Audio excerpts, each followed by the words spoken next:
G'day you lot, welcome to Tri Geek by TriFit, which is me, Tim and Amanda, and this is where I do a weekly review, or let's say weekly news and rumours on Triathlon and Multisport. So some of it is news and real, some of it is just rumours, and I'll add my own 2 bobs worth in that. So thanks for clicking onto this, I hope you enjoy it. So let's get into it. So, at the end of last week's video, for those who hung around, I asked a question, and the question was, do you believe triathletes dope? Now, not just elites, but also age groupers. Now, I only got a few people answer that, but both said yes, and I agree. So, make sure you stick around to the end of this vid, because there'll be another question that you can answer. But it's an interesting topic. I think drugs are always in sport, and I don't agree with it with elite, but they do it because maybe they all do it and they want to remain competitive. But age group, I don't get that one. And I've heard many a story of age groupers who are on drugs, on EPO or whatever, and you know, that's just ridiculous. So if you want to go on drugs to get that medal around your neck at the end of the race, well, so be it. But interesting scenario that age groupers think they do drugs. Personally, I believe they do, age groupers, and elites, I also believe they do. So there you go. So as I said, stick around and I'll give you the question at the end of this one. Now let's go through bikes. So Giant bikes. Now Giant's a funny brand. I find people either love them or loathe them.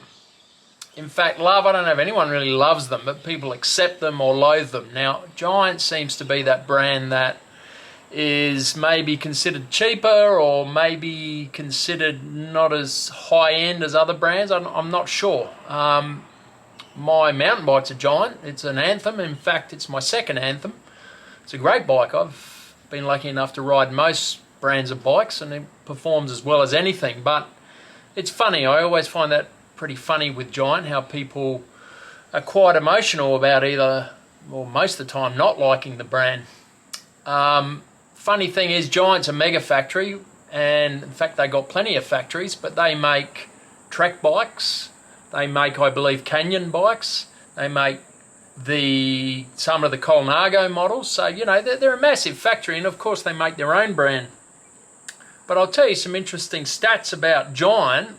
They're actually quite innovative, and they came up with a few things. First thing, they designed the compact bike, and that's where the top tube slopes. And all manufacturers typically use it now.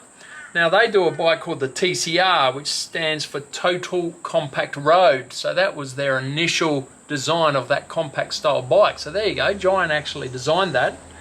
The other thing Giant did was they got away from using the terminology and sizing like 52, 54, 56. They used small, medium, large, extra large, and everyone else has followed suit in that. So, you know, they are innovative. They've done some weird things. What do you reckon? Is it a brand you like?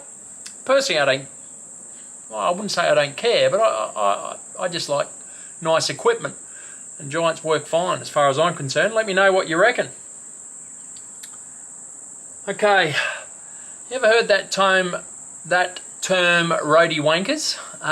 It's been thrown around a lot, and any roadies watching this is probably going to put some great comments down below, but I think what it means is roadies come across a little bit arrogant, maybe, particularly if you rock up to a race. You know, they've all got their correct length socks on and their fancy kit and all the rest of it. I wonder, are triathletes following down that road? Is there a term now, triathlete wankers? I hope not. Probably not. Anyway, what do you reckon? Let's talk about that. It's a funny term, but let me know below. Okay, next one, X-Terra. So X-Terra is the global off-road triathlon series. So it is triathlon. It is swim, mountain bike, trail run. Now, personally, it's my favourite style of triathlon. I remember once when I was explaining X-Terra to someone, and they said, you know, like to try that. The only problem is I don't know how to read a map. So I think they're confusing it with maybe adventure racing, where you need a compass and you've got to make your way around a course. Those of you watching hopefully know X-Terra is a triathlon. It's a mountain bike and it's a trail run. So X-Terra, the global organisation, have just released a new 7-stop, 12-race global circuit starting next year. So it's like a World Cup and you get points for each race. So I reckon that's kind of cool. What I don't reckon is cool is amongst the 12 races, there's only $340,000 in prize money. Now that's across men and women for 12 races. So it's certainly not something you can make a living on. In fact, even triathlon probably isn't really something you can make a living on. But at least they're having a crack at it. It'd be great if the prize money came up, but it's not as well known, and also I guess they need more sponsors. So that'll be exciting, and I'll read what they said. A 7-stop, 12-race global circuit built to showcase X-Terra's strongest and fastest off-road triathletes, as the biggest names in the sport go head-to-head across 12 full-distance and short-track races for their share of $340,000. So hopefully it'll put a little more on the map. I've been following X-Terra for 20 years. It's been going that long. And hopefully it'll pick up the acknowledgement of the sport. I hope so. All right, Ironman, it's been announced Nice will be the venue for the men's race in 2023 this year. We all assumed that was the case. It was a rumour last week. Now it's confirmed. So women will be racing in October in Kona in Hawaii, and the men will be racing in September, so before the women's race, in Nice. So a lot of mixed emotions on that one. I reckon it's pretty cool. Nice is a good spot. I actually like the fact that it gives the athlete who maybe doesn't do so well in the heat an opportunity to do well outside of a hot environment. And also there's quite a few climbs in Nice, I believe, so maybe the stronger riders in the hills. But I always said Kona favoured the athlete who could race in Kona in the heat, basically. Whereas that doesn't necessarily mean they're the best triathlete. I don't know. Let's see.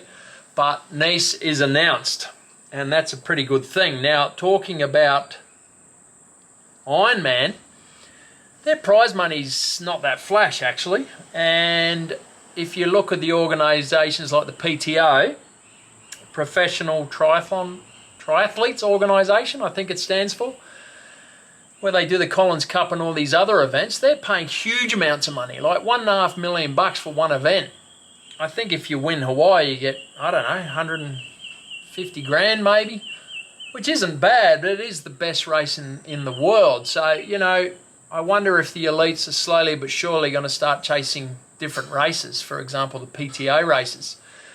So I reckon Ironman, you know, couldn't you offer a bit more money? I mean, if you were the 50th ranked, say, golfer in the world, you're probably making $1 million plus a year. If you're the 50th ranked triathlete in the world, well, you're not making anything. So it's a shame our sport doesn't make more prize money. We just need organisations like X-Terra, like Ironman, to put more money into it, which means more sponsorship probably. But anyway, give me your thoughts on that one. So here's an interesting one. There's off-road triathlon, which I just mentioned, X-Terra, and obviously traditional triathlon. What about gravel triathlon? So I've actually about to get my new gravel bike, and I'll do a video on it, and I'll introduce you to that bike when I build it. But imagine a gravel tri, so a swim, a gravel ride, and either a road or gravel run. That'd be fantastic. I wonder if that will come. I hope so.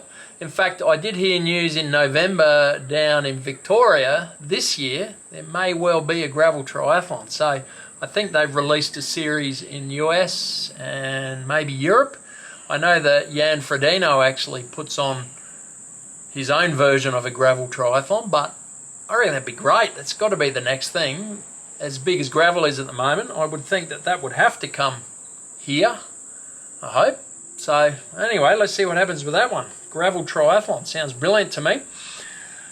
So there was rumours of Shimano 105. So 105 is the third tier group set by Shimano. So you got Dura-Ace at the top and then Ultegra and then 105. Now Shimano 105 was just released in 12 speed, but electronic only at this point, or at that point. So the top 3 tier group sets are all electronic.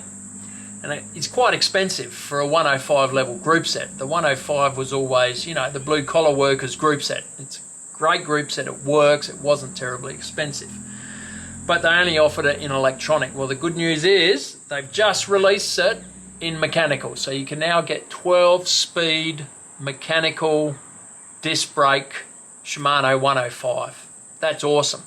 Now, I did a video, I might put it up here, on L2, who released a 12-speed mechanical hydraulic disc brake group set, and that was the only one when I did that video. But now 105 have come on board, so good on you guys. Maybe they'll trickle it down to Tiagra or something, but I reckon that's great by Shimano, so well done, thumbs up for that one. And that's pretty well it in news and rumours. But the question I said I'd ask at the end of this is, let's see how good you all are. Which male triathlete won Hawaii Ironman on their debut? So let's see how good your memories are. If any young people watching this, you probably wouldn't have even heard of this person, but I know who it was, and let's see if you do. So first male triathlete to win Kona Ironman on their debut. Anyway guys, thanks for hanging around. Catch you next time.